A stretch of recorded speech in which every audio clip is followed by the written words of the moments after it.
नमस्कार, आपका स्वागत है। आज हम प्राचीन भारतीय इतिहास और सभ्यता की दुनिया में एक गहरी चर्चा करने वाले हैं। नमस्कार। हाँ, और ये चर्चा खासतौर पर उन अभ्यर्थियों के लिए है जो प्रतियोगी परीक्षाओं जैसे रेलवे एनटीपीसी वगैरह की तैयारी कर रहे हैं। बिल्कुल, हम कुछ बहुत ही महत्वपूर्ण प्रश्नों और उनके स्पष्टीकरणों को समझने की कोशिश करेंगे, वो भी एक बातचीत के अंदाज में। तो चलिए शुरू करते हैं पहले सवाल से, जो सिंधु घाटी सभ्यता से जुड़ा है। हाँ, पहला सवाल है, सिंधु घाटी सभ्यता किसके आसपास फली फूली? इसका सही जवाब है 2500 से 1800 ईसा पूर्व के बीच। तो ये एक बहुत लंबा समय है। हाँ, और इसे समझना जरूरी है कि यह सभ्यता एक बार में नहीं बनी। इसके 3 मुख्य चरण माने जाते हैं: प्रारंभिक, परिपक्व और फिर उत्तर हड़प्पा काल। अच्छा। जैसे प्रारंभिक काल में कोटदीजी जैसे स्थल थे, फिर परिपक्व काल में हड़प्पा और मोहनजोदारो जैसे बड़े शहर आए, और अंत में लोथल और रंगपुर जैसे स्थल उत्तर हड़प्पा काल के हैं। और इन शहरों की योजना मतलब प्लानिंग, वो तो कमाल की थी। बिल्कुल। ज्यादातर शहरों में एक गढ़ यानी सिटाडल और एक निचला शहर होता था, और दोनों की ही किलेबंदी होती थी। ये बहुत ही व्यवस्थित था। पर शायद सब जगह ऐसा नहीं था। सही कहा। चन्हू एक ऐसा शहर है जहां कोई सिटाडल नहीं मिला, और इस सभ्यता का फैलाव भी बहुत बड़ा था। मतलब उत्तर में मांडा से लेकर दक्षिण में दैमाबाद तक। वाह, और पश्चिम में सुतका गेंडोर से लेकर पूर्व में आलमगीरपुर तक। ये तो एक बहुत बड़ा इलाका हो गया। हाँ, और इस पूरी खोज का श्रेय काफी हद तक सर जॉन मार्शल को जाता है, जो उस समय एएसआई के महानिदेशक थे। तो इसका मतलब यह है कि सिंधु घाटी सभ्यता एक बहुत बड़े क्षेत्र में फैली हुई थी और इसके विकास के अलग अलग चरण थे। बिल्कुल सही। अब अगले सवाल पर आते हैं। प्रश्न है, हड़प्पा के व्यापारिक संबंध कहाँ तक विस्तारित थे? और जवाब है मेसोपोटामिया। मेसोपोटामिया यानी आज के इराक वाला इलाका, जो टिग्रिस और यूफ्रेट्स नदियों के बीच था। हाँ, और इसका सबसे बड़ा सबूत यह है कि मेसोपोटामिया में हड़प्पा की मोहरें मिली हैं। ये उनके व्यापारिक संबंधों को दिखाता है। और ये मोहरें किस चीज से बनती थी? अगला सवाल इसी से जुड़ा है। हड़प्पा की मोहरें मुख्य रूप से निम्नलिखित में से किससे बनी थी? इसका जवाब है सेलखड़ी यानी स्टियटाइट। ये एक नरम पत्थर होता है। और इन मोहरों पर जानवरों के चित्र भी होते थे। हाँ, जैसे प्रसिद्ध पशुपति मोहर पर आपको बैल, हाथी, बाघ, गेंडा और हिरण, ये सब जानवर मिलेंगे। कला की बात करें तो वो कांस्य की नर्तकी वाली मूर्ति भी तो है। हाँ, मोहनजोदड़ो से मिली कांस्य की नर्तकी, वो त्रिभंग मुद्रा में है और सिर्फ 10.5 सेंटीमीटर की है। इसके अलावा सेलखड़ी की बनी एक दाढ़ी वाले पुरुष की मूर्ति और टेराकोटा की मातृ देवी की मूर्तियां भी मिली हैं। पर एक धातु थी जिसके बारे में उन्हें जानकारी नहीं थी। लोहा। उन्हें लोहे का कोई ज्ञान नहीं था। ये एक कांस्य युगीन सभ्यता थी। इसका मतलब यह है कि हड़प्पावासी कला और शिल्प में बहुत कुशल थे और विभिन्न सामग्रियों का उपयोग करते थे। बिल्कुल। अब एक और सवाल देखते हैं जो थोड़ा अलग है। सवाल है, हड़प्पावासियों के बारे में निम्नलिखित में से कौन सा गलत है?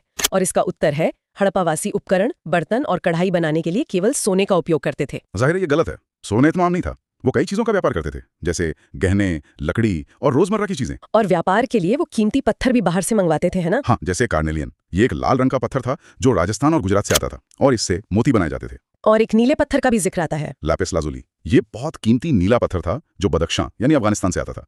शुरतुघई वहां एक महत्वपूर्ण व्यापारिक केंद्र था। चलिए अब सिंधु घाटी से आगे बढ़ते हैं और गुप्त काल की ओर चलते हैं। एक बहुत ही प्रसिद्ध कवि के बारे में सवाल है। हाँ, सवाल है हरिशेन किसके दरबारी कवि थे? और जवाब है समुद्रगुप्त। हाँ, गुप्त वंश, जिसका समय मोटे तौर पे 320 से 543 ईस्वी तक था। उसके संस्थापक श्रीगुप्त थे, और इस काल को भारत का स्वर्ण युग भी कहा जाता है। और समुद्रगुप्त से पहले चंद्रगुप्त प्रथम थे, जिन्होंने महाराजाधिराज की उपाधि ली और गुप्त संवत की शुरुआत की। सही।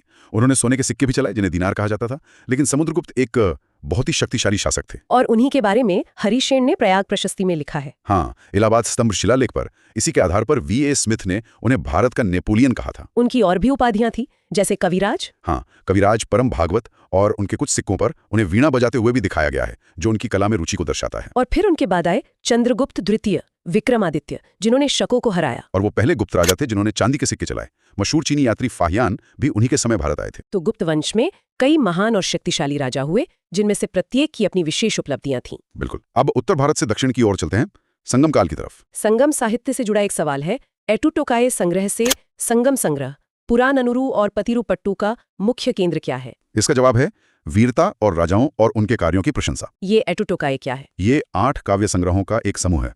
संगम साहित्य को 2 मुख्य विषयों में बांटा गया है: अकम यानी प्रेम, और पुरम यानी युद्ध और वीरता। तो पुराननुरु और पतिरुपट्टु पुरम साहित्य का हिस्सा हैं। हाँ, पतिरुपट्टु में चेर राजाओं की प्रशंसा है, और पुराननुरु में युद्ध और वीरता का वर्णन है। और अकम में? अकम में नरिणई और कुरुंतुकाई जैसे संग्रह हैं, जिनमें प्रेम की कविताएं हैं। इसी से जुड़ा अगला सवाल है, संगम साहित्य में एटुटोकाय के पहले 5 संग्रहों का केंद्रीय विषय क्या है? और जैसा हमने अभी बात की, जवाब है अकम। संगम काल का समय क्या था? लगभग 3री शताब्दी ईसा पूर्व से 3री शताब्दी ईस्वी तक।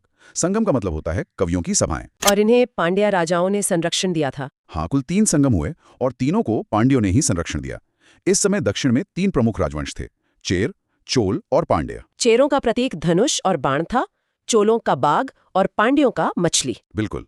और इस काल के दो महान महाकाव्य भी हैं, शिल्पतिकारम और मणिमेकलई। चलिए अब संगम काल से मौर्य काल की ओर लौटते हैं। अगला प्रश्न अशोक से संबंधित है। किस मौर्य शासक ने विदेशी देशों में बौद्ध मिशनरियों को भेजा था? इसका जवाब तो बहुत स्पष्ट है, अशोक। हाँ, और अशोक से ही जुड़ा अगला प्रश्न है, मास्की अशोक शिलालेख की खोज किसने की थी? इसका उत्तर है सी बीडन। अशोक के शिलालेखों की क्या खासियत है? देखिए, अशोक के शिलालेख चट्टानों और स्तंभों दोनों पर मिलते हैं और वो अलग अलग भाषाओं में हैं, जैसे प्राकृत, ग्रीक और अरामी। और लिपियां भी अलग अलग थीं। हाँ, ज्यादातर ब्राह्मी लिपि में है, लेकिन अफगानिस्तान में ग्रीक और अरामी लिपि का भी इस्तेमाल हुआ और उत्तर पश्चिमी भारत में खरोष्ठी लिपि का। इन शिलालेखों में अशोक ने खुद को देवानामी प्यदस्सी कहा है। हाँ, यानी देवताओं का प्रिय। उनका असली नाम अशोक सिर्फ 4 शिलालेखों में मिलता है, मास्की, नेत्तूर, ब्रह्मगिरी और गुजरा। और मास्की शिलालेख की खोज 1915 में हुई थी। सही, और इन लिपियों को पढ़ने का श्रेय 1837 में जेम्स प्रिंसेप को जाता है। उनके बिना हम ये सब जान ही नहीं पाते। ये आश्चर्यजनक है कि अशोक ने अपने संदेशों को फैलाने के लिए विभिन्न भाषाओं और लिपियों का उपयोग किया था। बिल्कुल। अब अगला सवाल हमारे राष्ट्रीय प्रतीक से जुड़ा है। सारनाथ में स्थित लायन कैपिटल, जिसे भारतीय गणतंत्र के राष्ट्रीय प्रतीक के रूप में अपनाया गया है, किस मौर्य राजा द्वारा बनवाया गया था? इसका उत्तर भी अशोक ही है। इसे 26 जनवरी 1950 को राष्ट्रीय प्रतीक के रूप में अपनाया गया था। और इसमें 4 जानवर दिखाए गए हैं, शेर, बैल, घोड़ा और हाथी। ये चारों दिशाओं में धर्म के प्रचार का प्रतीक हैं। एक और महत्वपूर्ण स्तंभ है रामपुरवा का बुल कैपिटल, जो अब राष्ट्रपति भवन में है। चलिए अब बौद्ध धर्म की वास्तुकला पर आते हैं। सवाल है, निम्नलिखित में से कौन सा स्तूप उस स्थान को चिन्हित करता है जहां बुद्ध ने अपना पहला उपदेश दिया था? और इसका उत्तर है धमेक स्तूप, जो सारनाथ में है। हाँ, बुद्ध के जीवन की हर बड़ी घटना का एक प्रतीक है, जैसे जन्म का प्रतीक कमल, गृह त्याग का घोड़ा और ज्ञान का बोधि वृक्ष। और पहले उपदेश का प्रतीक चक्र है, जिसे धर्म चक्र प्रवर्तन कहते हैं। और उनकी मृत्यु यानी महापरिनिर्वाण का प्रतीक स्तूप है। सही। और भारत में कई महत्वपूर्ण स्तूप हैं, जैसे मध्य प्रदेश में सांची और भरोहत, बिहार में महाबोधि और केसरिया और उत्तर प्रदेश में रामभर स्तूप। इसी से जुड़ा अगला सवाल है, बुद्ध के अवशेष निम्नलिखित में से किस बौद्ध वास्तुकला के अंदर पाए जाते हैं? उत्तर है स्तूप। गौतम बुद्ध, जो शाक्य वंश के थे, उनका जन्म लुम्बिनी में हुआ और मृत्यु कुशीनगर में। उनके पिता का नाम शुद्धोधन था। बौद्ध वास्तुकला में कुछ और भी शब्द हैं, जैसे चैत्य और विहार। हाँ, चैत्य पूजा करने की जगह होती है, एक प्रार्थना हॉल की तरह, और विहार वो जगह है जहाँ भिक्षु रहते थे, मतलब एक मठ। तो प्रत्येक बौद्ध संरचना का एक विशिष्ट उद्देश्य था, चाहे वो पूजा के लिए हो, निवास के लिए हो या अवशेषों को रखने के लिए। बिल्कुल। अब बौद्ध साहित्य पर एक प्रश्न। बुद्ध के पूर्व जन्मों में से एक का विवरण देने वाली एकल कथा को किस नाम से जाना जाता है? इसका जवाब है जातक। जातक कथाएं। हाँ, जातक कथाएं बुद्ध के पिछले जन्मों की 547 कहानियों का संग्रह है। ये बौद्ध धर्म ग्रंथ त्रिपिटक का हिस्सा है। त्रिपिटक यानी 3 टोकरियां। सही। इसमें विनय पिटक है, जिसमें मठवासी नियम है, फिर सुत्त पिटक है, जिसमें बुद्ध के उपदेश हैं, और अभिधम्य पिटक, जो दर्शन पर एक तरह की टीका है। चलिए बौद्ध धर्म से अब जैन धर्म की ओर बढ़ते हैं। सवाल है, जैन धार्मिक साहित्य का पहला व्यवस्थीकरण कहाँ हुआ था? और इसका उत्तर है पाटलिपुत्र। हाँ, ये पहली जैन संगीति या परिषद थी जो 298 ईसा पूर्व में पाटलिपुत्र में हुई थी। इसके अध्यक्ष स्थूलभद्र थे। और इसी में 12 अंगों का संकलन हुआ था, जो जैन धर्म के मुख्य ग्रंथ हैं। सही। लेकिन भद्रबाहु और उनके अनुयायियों ने इसका बहिष्कार किया था, और यहीं से श्वेतांबर और दिगंबर के बीच मतभेद शुरू हुए। वो बहुत बाद में 512 ईस्वी में वल्लभी गुजरात में हुई, और जैन साहित्य की मुख्य भाषा प्राकृत थी। एक और प्रश्न है जो जैन धर्म के सिद्धांत से संबंधित है। निम्नलिखित में से कौन सा जैन धर्म का सिद्धांत नहीं है? इसका उत्तर है कर्म के सिद्धांत की अस्वीकृति। मतलब जैन धर्म कर्म के सिद्धांत को मानता है? बिल्कुल मानता है। जैसे बुद्ध के 4 आर्य सत्य हैं, दुख, समुदाय, निरोध और मग, वैसे ही जैन दर्शन में 3 रत्न हैं, सम्यक ज्ञान, सम्यक दर्शन और सम्यक चरित्र। अब कुछ विविध राजवंशों और विदेशी शासकों पर आते हैं। एक ग्रंथ है मिलिंद। सवाल है कि ये क्या है? और उत्तर है बौद्ध दार्शनिक ग्रंथ। ये एक इंडो ग्रीक राजा मिलिंद या मिनांडर प्रथम और बौद्ध भिक्षु नागसेन के बीच एक संवाद है। ये इंडो ग्रीक कौन थे? ये यूनानी शासक थे जो मौर्यों के बाद उत्तर पश्चिमी भारत में आए। डेमेट्रियस प्रथम ने भारत पर पहला आक्रमण किया था, और यही वो पहले शासक थे जिन्होंने भारत में सोने के सिक्के चलाए। एक और शिलालेख का जिक्र है, तख्तेबाही। ये किस क्षेत्र से संबंधित है? इसका उत्तर है गांधार। तख्तेबाही है क्या? ये पाकिस्तान के खैबर पख्तूनख्वा में एक बौद्ध मठ का परिसर है। ये कुषाण काल में बना था, राजा कनिष्क के समय। इसकी वास्तुकला ग्रीको बौद्ध शैली की है। और इसी से जुड़ा अगला सवाल है, तख्तेबाही शिलालेख किस पार्थियन शासक को संदर्भित करता है? इसका जवाब है गोंडोफेरस। गोंडोफेरस एक इंडो पार्थियन शासक था। एक परंपरा है कि सेंट थॉमस उन्हीं के दरबार में आए थे। हाँ, और यहाँ एक और महत्वपूर्ण शासक का जिक्र करना जरूरी है, रुद्रदामन प्रथम।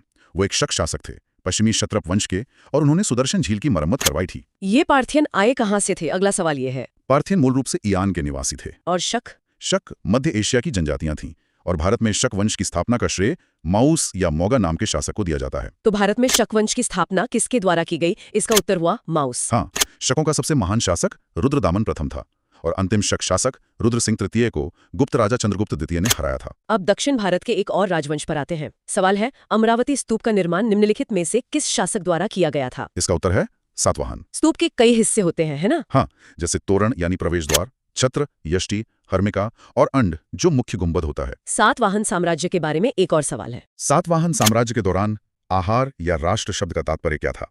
उत्तर है एक जिला।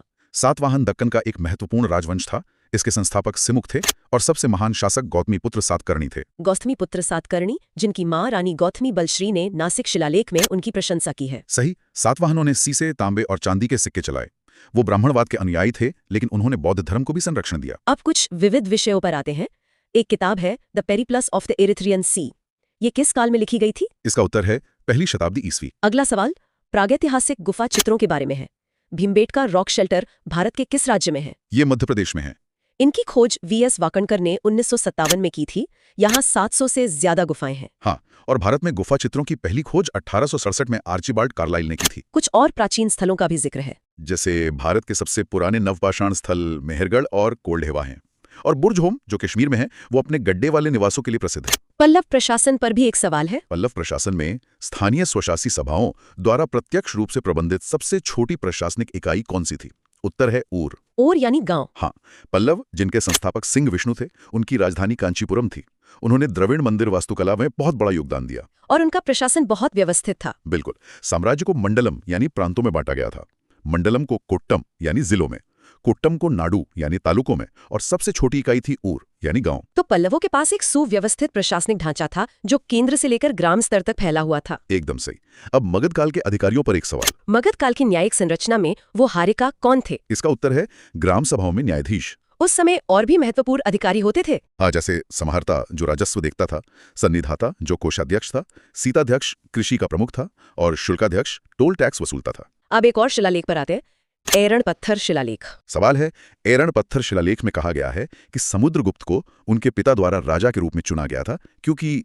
उत्तर है भक्ति, धर्मपरायण आचरण और वीरता। यह शिलालेख मध्य प्रदेश के सागर जिले में है और गुप्त काल का है। इसकी भाषा संस्कृत और लिपि ब्राह्मी है। और इसका सबसे महत्वपूर्ण तथ्य क्या है? इसमें सती प्रथा का सबसे पहला स्पष्ट संदर्भ मिलता है, जहां गोपराज नाम के सेनापति की पत्नी के सती होने का उल्लेख है। आखिर में वेदों से जुड़ा एक सवाल। निम्नलिखित में से किस वेद में विश्ववारा, अपाला और घोषा जैसी कुछ विदुषी महिलाओं के नाम मिलते हैं? और इसका जवाब है ऋग्वेद। वैदिक काल को 2 भागों में बांटा जाता है। प्रारंभिक वैदिक काल जो लगभग 1500 से 1000 ईसा पूर्व तक था, और उत्तर वैदिक काल जो 1000 से 600 ईसा पूर्व तक था। तो आज की चर्चा में हमने प्राचीन भारत के कई पहलुओं को छुआ। हाँ, आज की इस चर्चा में हमने प्राचीन भारतीय इतिहास के कई महत्वपूर्ण विषयों पर प्रश्नोत्तर के माध्यम से प्रकाश डाला। हमने सिंधु घाटी सभ्यता की नगर योजना और व्यापार से लेकर गुप्त वंश के स्वर्ण युग और मौर्य शासक अशोक के शिलालेखों तक की जानकारी प्राप्त की। इसके साथ ही हमने संगम साहित्य की बारीकियों, बौद्ध और जैन धर्म के सिद्धांतों और विभिन्न प्राचीन प्रशासनिक संरचनाओं को भी समझा। ये सभी तथ्य प्रतियोगी परीक्षाओं की दृष्टि से अत्यंत महत्वपूर्ण हैं। अगर आपको ये चर्चा उपयोगी लगी हो तो कृपया इसे लाइक करें और हमारे चैनल को सब्सक्राइब करें। यदि आपके कोई प्रश्न या शंकाएं हैं तो उन्हें नीचे कमेंट्स में अवश्य पूछें, और इसे उन मित्रों के साथ भी साझा करें जो प्रतियोगी परीक्षाओं की तैयारी कर रहे हैं। धन्यवाद।